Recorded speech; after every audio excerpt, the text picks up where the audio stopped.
Magandang gabi mga kasangga. I-share ko lang sa inyo yung aksidente dito sa Katipunan Avenue sa may itaas ng footbridge papuntang C5. Sa ibabaw ito ng Aurora Boulevard. Aurora Boulevard yung ilalim nito. Nandito mismo sa pababa ng tulay papuntang Ateneo. Tatlo ang nakikita kong patay dito mga kasangga.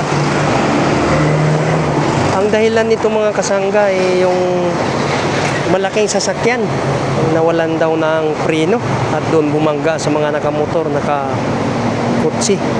Maraming nadadamay na mga sasakyan mga kasangga. Kaya kaunting ingat lang talaga mga kasangga.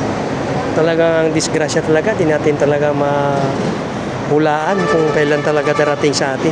Kaya ang importante talaga ay kaunting ingat.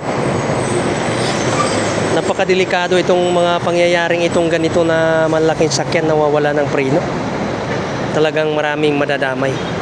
Di man natin talaga sinasadya ito, pero talagang napakadelikado mga kasangga pag itong malaking sakyan, kasi mabibigat na sasakyan ito nawawala ng preno Ayon sa mga MMDA, sa mga nag-assist dito, na tumakas yung driver ng nasabing sasakyan, nasabing malaking sasakyan.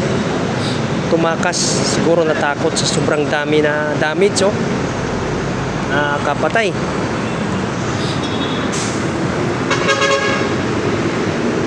Tatlo pa lang ang naitalang patay mga kasangga. Wala tayong kumpletong detalye dito kung talagang taga-saan, kung taga-saan sila o anong mga pangalan nila. Hindi naman natin pwedeng lapitan kasi may mga nag-assist ng mga pulis, mga MMDA. Talagang dubli ingat lang po mga kasangga. Dubli ingat lang. Talagang ang disgrasya talaga, di mo mahulaan kung kailan talaga darating. Kaya ang importante, kunting ingat-ingat. So hanggang dito na lang mga kasangga ang ating update. Bye-bye!